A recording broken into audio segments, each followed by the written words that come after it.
Après avoir lu la parole de Dieu et réfléchi sur moi, j'ai gagné un peu de compréhension de moi-même. Plus tard, j'ai vu des frères et sœurs qui ont partagé quelques passages des paroles de Dieu avec moi concernant mon état. Si la naissance a été destinée par la vie antérieure, alors la mort marque la fin de cette destinée. Si la naissance est le début d'une mission dans cette vie, alors la mort marque la fin de cette mission. Puisque le Créateur a déterminé une série fixe de circonstances pour la naissance d'une personne, il va sans dire qu'il a également arrangé une série fixe de circonstances pour sa mort. En d'autres termes, personne ne naît par hasard, la mort d'aucun homme n'arrive brusquement, et la naissance ainsi que la mort sont nécessairement liées à ses vies antérieures et présentes. Les circonstances de la naissance et de la mort sont toutes deux prédéterminées par le Créateur. C'est la destinée d'une personne, le destin d'une personne. Puisqu'il y a de nombreuses explications à la naissance d'une personne, il est également vrai que la mort d'une personne se produit naturellement selon un ensemble particulier de diverses circonstances propres à cette mort. Cela explique les différentes durées de vie des gens et les différentes manières et heures de leur mort. Certaines personnes sont fortes et en bonne santé, mais meurent jeunes. D'autres sont faibles et maladives, mais vivent jusqu'à un âge avancé et meurent paisiblement. Certains meurent d'une mort non naturelle, d'autres de mort naturelle. Certains finissent leur vie loin de chez eux, d'autres ferment les yeux pour la dernière fois avec leurs proches à leur côté. Certaines personnes meurent en plein ciel, d'autres sous la terre. Certains sont submergés par les eaux, d'autres disparaissent dans des désastres. Certains meurent le matin, d'autres la nuit. Tout le monde veut une illustre naissance, une vie brillante et une mort glorieuse. Mais personne ne peut outrepasser son propre destin.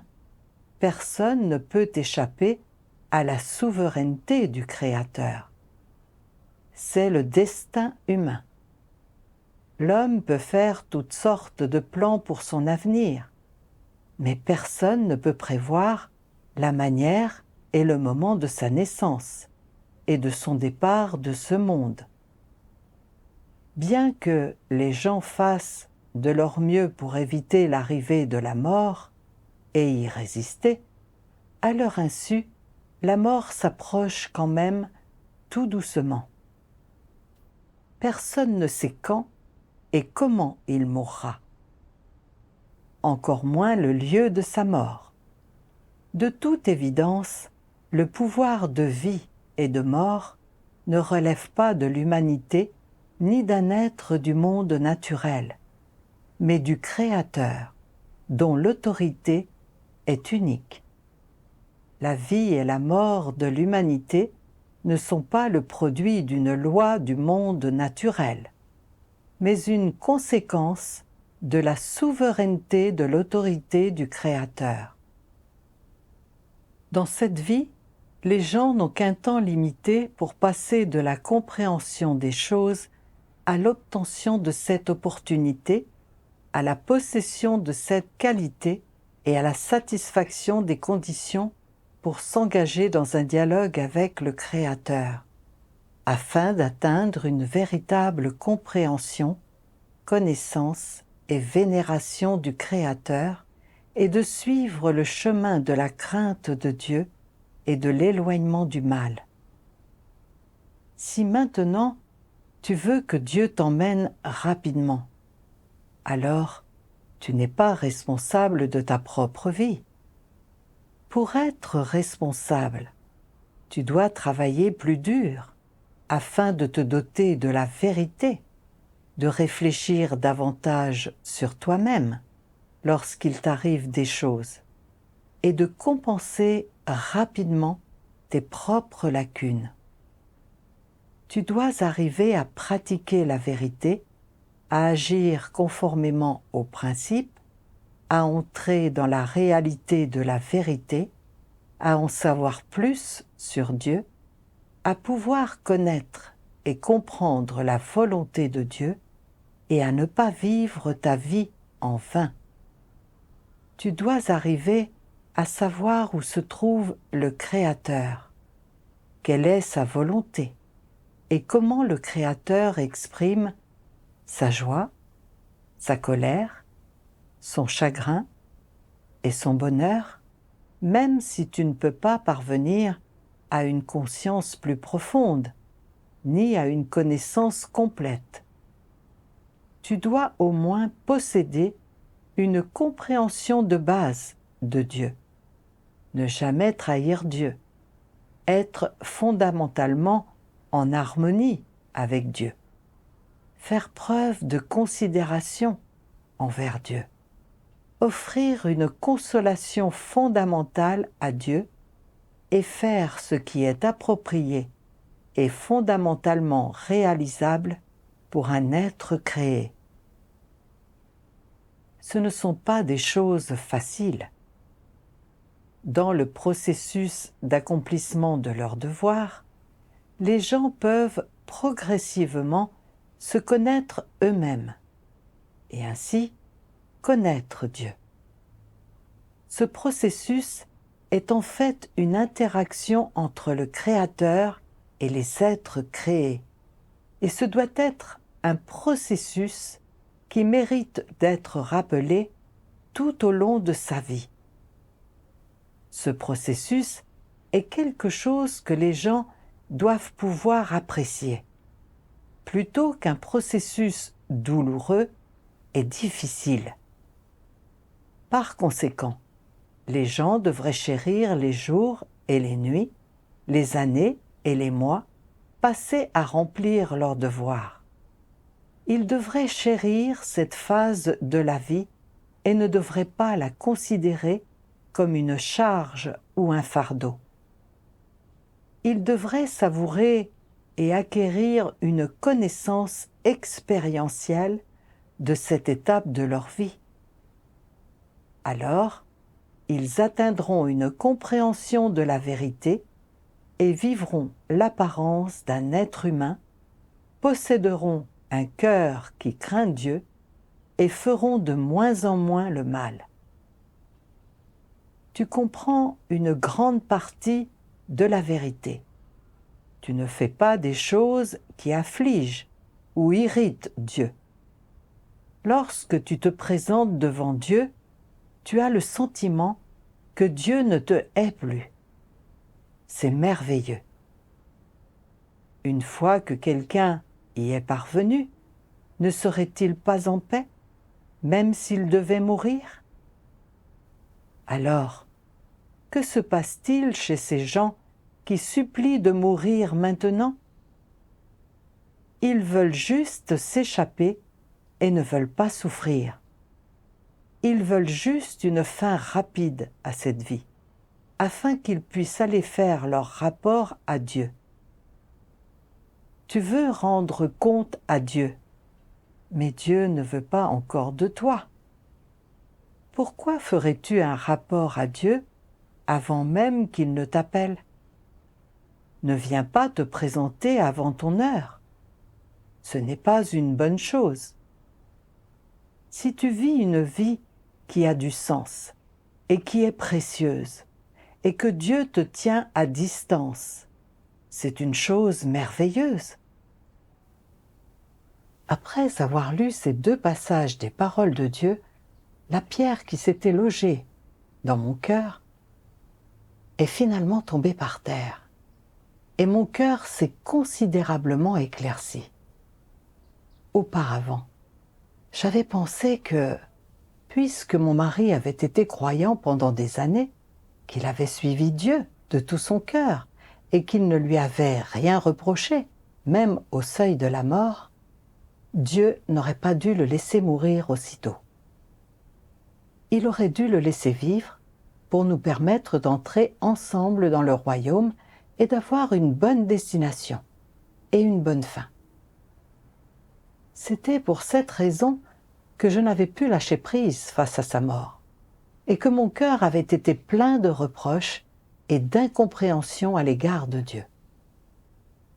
Lire les paroles de Dieu m'a montré qu'avoir la foi ne garantit pas qu'une personne ne mourra pas.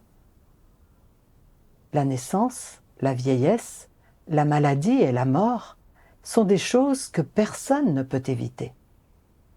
L'âge que les gens atteignent, quel qu'il soit, est entièrement prédéterminé par Dieu. La naissance et la mort de mon mari avaient été affectées par ses vies précédentes et sa vie récente. Et Dieu avait arrangé tout cela avant même sa naissance. Le moment de sa naissance, sa trajectoire dans la vie et la mission prévue de sa vie, l'âge qu'il allait atteindre, le moment de sa mort, rien de tout cela n'était dû au hasard. Les gens disent souvent que notre destin est déterminé par le ciel. Voilà une loi divine que personne ne peut enfreindre. Quand la vie de mon mari était arrivée à son terme, mon mari était parti naturellement et personne n'aurait pu changer cela. J'avais cru que, puisque mon mari était mort, il ne pourrait plus être sauvé. Mais je sais ceci maintenant, que quelqu'un meure ou non n'a rien à voir avec son salut. La clé de son salut est s'il poursuit ou non la vérité, s'il vit ou non la réalité des paroles de Dieu. Seuls ceux qui aiment sincèrement Dieu et qui poursuivent et gagnent la vérité verront leur âme sauvée après la mort. Prenez Abraham, Job et Pierre. Leurs corps se sont tous éteints, mais leurs âmes ont été sauvées après la mort, et ils ont eu une bonne fin et une bonne destination. Certains croyants n'ont pas une véritable foi, et ils sont exactement comme des non-croyants. Même s'ils sont vivants à l'heure actuelle, ils ne peuvent être sauvés. Mon mari avait cru en Dieu pendant des années, mais je ne pouvais pas savoir si sa foi était véritable ou factice. Quelle que soit la façon dont Dieu avait arrangé sa fin, qu'il l'ait envoyé en enfer ou au ciel, Dieu était juste. Il ne ferait rien de mal. En tant qu'être créé, je devais me soumettre aux orchestrations et aux arrangements de Dieu. Je devais avoir ce genre de raison. J'avais manqué de clarté auparavant, et je n'avais pas été disposée à me soumettre à la loi et aux arrangements de Dieu. Quand mon mari était mort, j'avais voulu mourir et en finir.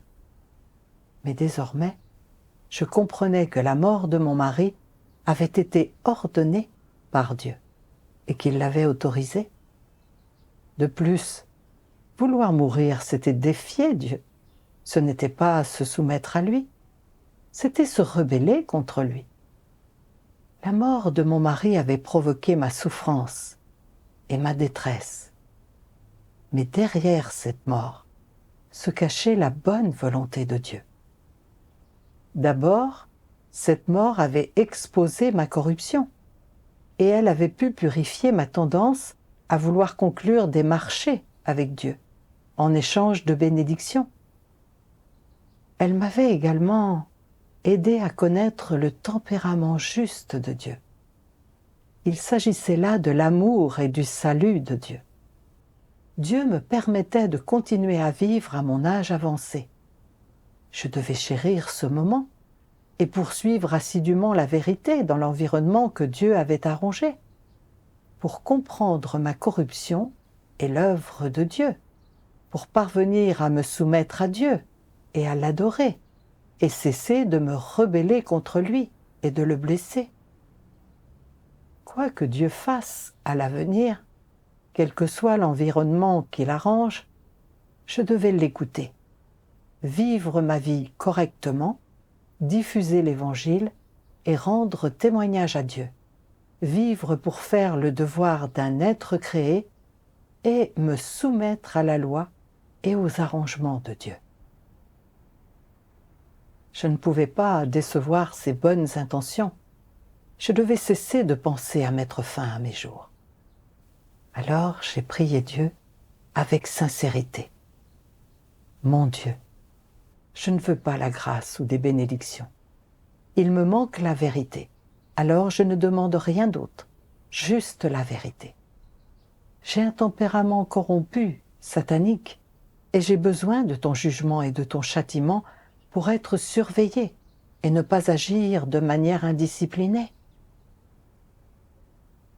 Grâce à cette compréhension, j'ai senti que tout mon corps se détendait. J'ai pu de nouveau apprécier mes repas et bien dormir. Vu les circonstances, je ne pouvais pas me réunir avec les frères et sœurs, mais je faisais malgré tout régulièrement mes dévotions et je mangeais et buvais les paroles de Dieu. Ces paroles m'abreuvaient et me nourrissaient et je me sentais calme, en paix et libre. Peu à peu, j'ai également recouvré la santé. Les villageois qui me croisaient disaient que j'avais l'air vigoureuse pour une septuagénaire. J'ai remercié et loué Dieu dans mon cœur. Plus tard, j'ai lu cet autre passage des paroles de Dieu qui m'a aidé à mieux comprendre ma corruption.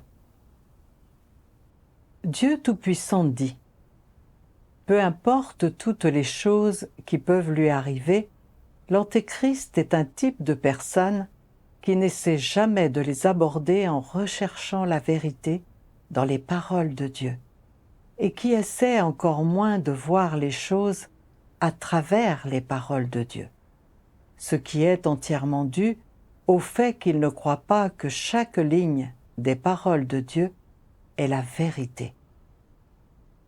Quelle que soit la façon dont la maison de Dieu échange sur la vérité, les antéchrists demeurent sourds et, par conséquent, n'ont pas le bon état d'esprit, quelle que soit la situation à laquelle ils sont confrontés. Quand il s'agit, en particulier, de leur manière d'aborder Dieu et la vérité, les antéchrists refusent obstinément de mettre leurs notions de côté. Le Dieu auquel ils croient est le Dieu qui accomplit des signes et des miracles, le Dieu surnaturel. Ils appellent Dieu quiconque peut accomplir des signes et des miracles, que ce soit Bodhisattva, Bouddha ou Masu. Dans l'esprit des antéchrists, Dieu devrait être adoré en se cachant derrière un autel, en mangeant les aliments que les gens offrent, en inhalant l'encens qu'ils brûlent, en tendant la main lorsqu'ils ont des ennuis, en montrant qu'il est tout-puissant et en proposant immédiatement de l'aide aux gens dans les limites de ce qui leur est compréhensible, et en satisfaisant leurs besoins quand ils demandent de l'aide et sont sincères dans leurs supplications. Pour les antéchrists, seul un tel Dieu est le vrai Dieu. En même temps, tout ce que Dieu fait aujourd'hui se heurte au mépris des antéchrists. Et pourquoi cela ? À en juger par leur nature et leur essence, ce que les antéchrists exigent, ce n'est pas l'œuvre d'abreuvement, de conduite et de salut que le Créateur accomplit sur les créatures de Dieu, mais c'est la prospérité et le succès en toutes choses, et c'est de ne pas être puni dans ce monde et d'aller au ciel quand ils meurent. Leur point de vue et leurs besoins confirment leur essence d'hostilité à la vérité. Dieu expose les antéchrists qui détestent la vérité.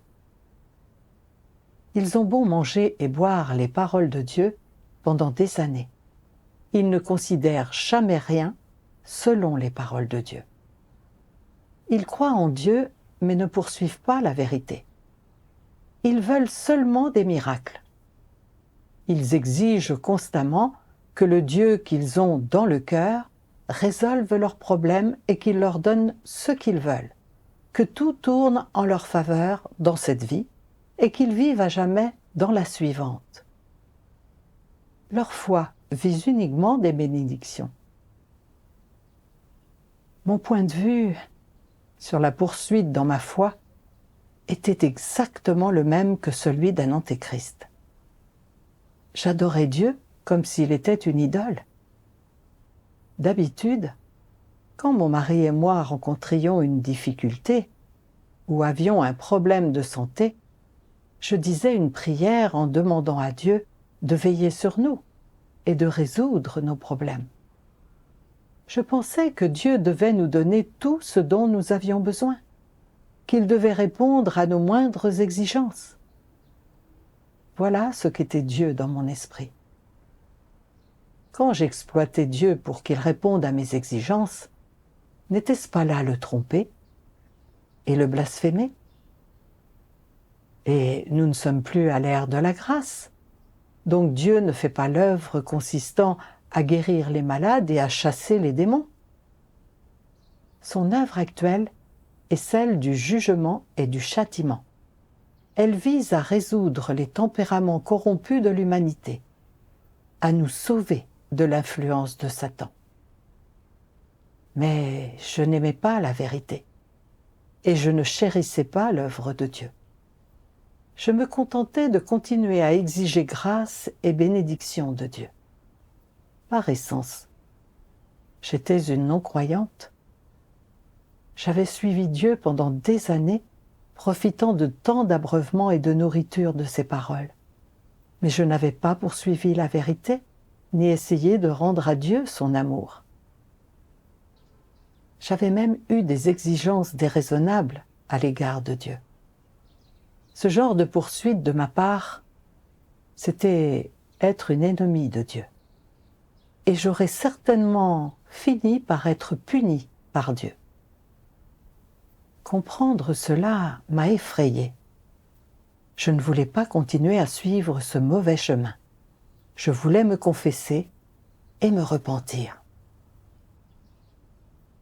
Plus tard, en comprenant l'expérience de Job, j'ai encore plus gagné. J'ai appris comment faire face aux épreuves et comment les traverser quand elles surviennent. J'en ai appris davantage en lisant ces paroles de Dieu. Dieu Tout-Puissant dit : Job n'a pas négocié avec lui, ni n'a requis ou exigé de lui. Il louait son nom du fait de la grande puissance et de l'autorité de Dieu régnant sur toutes choses. Cela ne dépendait pas de bénédictions qu'il avait reçues, ou non, ni du fait qu'un désastre l'avait frappé, ou non. Il croyait que Dieu bénisse les gens ou fasse s'abattre un désastre sur eux, sa puissance et son autorité ne changeraient pas. Ainsi, peu importe dans quelles circonstances on se trouve, le nom de Dieu devrait être loué.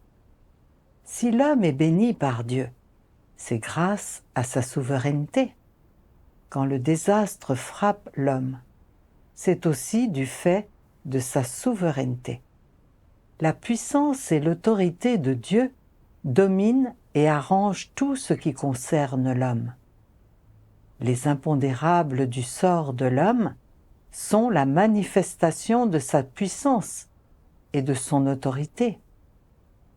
Quel que soit notre point de vue, le nom de Dieu devrait être loué. C'est ce que Job a expérimenté et appris à connaître au cours de sa vie. Toutes ses pensées, et ses actions sont parvenues aux oreilles de Dieu et sont arrivées devant lui. Dieu les a considérées comme importantes. Il chérissait cette connaissance de Job et le chérissait lui, parce qu'il avait un cœur comme le sien. Ce cœur attendait toujours l'ordre de Dieu, où qu'il soit. Il accueillait tout ce qui lui arrivait, partout et à tout moment. Job n'exigeait rien de Dieu. Il exigeait de lui-même qu'il attende tous les arrangements qui venaient de lui, les accepte, les affronte et leur obéisse. Job croyait que c'était son devoir, et précisément ce que Dieu voulait. Il ne l'avait jamais vu, ni ne l'avait entendu prononcer des paroles, donner des ordres, lui apprendre des leçons ou l'instruire de quoi que ce soit. Pour utiliser des mots actuels, le fait qu'il puisse posséder une telle connaissance et une telle attitude envers Dieu, alors qu'il ne lui avait donné aucun éclairage, aucune direction, ni aucun apport à l'égard de la vérité, avait une grande valeur. Le fait qu'il démontre de telles choses suffisait à Dieu, et son témoignage a été loué et chéri par lui. Job ne l'avait jamais vu, ni entendu personnellement lui proférer des enseignements, mais pour Dieu, son cœur ainsi que sa personne étaient beaucoup plus précieux que ces gens qui, devant lui, étaient seulement capables de parler de théories profondes, de se vanter et de parler d'offrir des sacrifices sans jamais avoir eu de vraies connaissances ni de vraies craintes de lui. Car le cœur de Job était pur et non caché à Dieu. Son humanité était honnête et bienveillante. Il aimait la justice et ce qui était positif. Seul un homme comme lui, possédant un tel cœur et une telle humanité, pouvait suivre la voie de Dieu, le craindre et s'éloigner du mal. Un tel homme pouvait voir la souveraineté de Dieu, son autorité et sa puissance, et était capable d'obéir à sa souveraineté et à ses arrangements. Seul un tel homme pouvait vraiment louer le nom de Dieu. C'est parce qu'il n'a pas cherché à savoir s'il le bénirait ou lui causerait un désastre, qu'il savait que tout est contrôlé par sa main, et que l'inquiétude de l'homme était un signe de sottise, d'ignorance, d'irrationalité, de doute de sa souveraineté sur toute chose et d'un manque de crainte de lui. La connaissance de Job était précisément ce que Dieu voulait. Dans ces paroles de Dieu, j'ai vu que Job croyait que toutes choses, toutes affaires étaient gouvernées par Dieu. Qu'il soit béni ou qu'il subisse la calamité, tout venait de Dieu. Quand il avait été testé, la fortune de sa famille et tous ses enfants lui avaient été enlevés, et son corps s'était retrouvé couvert de furoncles. Il ne s'était absolument pas plaint, malgré tout, mais avait loué le nom de Dieu en disant « L'Éternel a donné, et l'Éternel a ôté. Que le nom de l'Éternel soit béni. » Il n'y avait pas de transaction ou d'exigence dans la foi de Job. Il louait la puissance de Dieu parce qu'il croyait à la souveraineté de Dieu. Il croyait que tout ce que Dieu faisait était bon. De caractère, Job était intrinsèquement honnête et gentil, ce qui m'a fait me sentir coupable et honteuse. Comparée à Job, j'étais vraiment terriblement déficiente. Job ne savait de Dieu que ce qu'il avait entendu dire. Il n'avait pas fait l'expérience de l'éclairage, de l'abreuvement et de la nourriture de Dieu. Mais confronté à des épreuves, il n'avait pas accusé Dieu. Qu'il soit béni ou confronté au désastre, il pouvait l'accepter de Dieu et se soumettre. Si je me comparais à ça, j'avais mangé et bu nombre de paroles de Dieu, mais je ne savais pas rendre à Dieu son amour. Quand j'avais obtenu la grâce et les bénédictions de Dieu, j'avais cru à sa puissance et à son autorité. Mais quand mon mari était tombé malade et qu'il était mort, j'avais commencé à douter de la puissance et de l'autorité de Dieu. Je ne m'étais pas soumise à Dieu. J'avais également argumenté avec lui. Il n'y avait aucune place dans mon cœur pour Dieu. Et je ne croyais pas à la loi et aux arrangements de Dieu.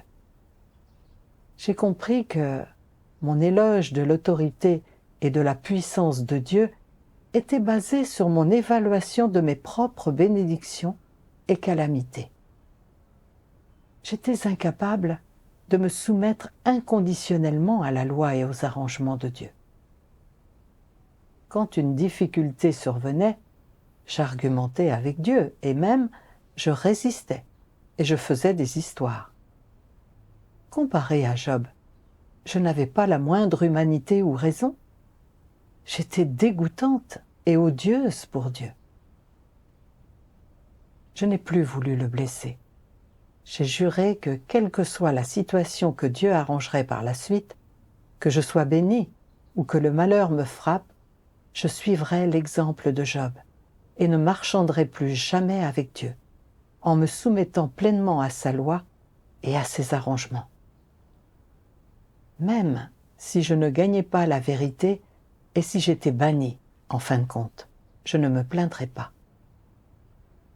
Au bout d'un moment, je n'ai plus été dans une situation aussi dangereuse et j'ai pu assister de nouveau à des réunions. J'ai pu manger et boire les paroles de Dieu avec les frères et sœurs et avoir une vie d'église. L'Église a également arrangé un devoir pour moi. Je suis vraiment heureuse maintenant.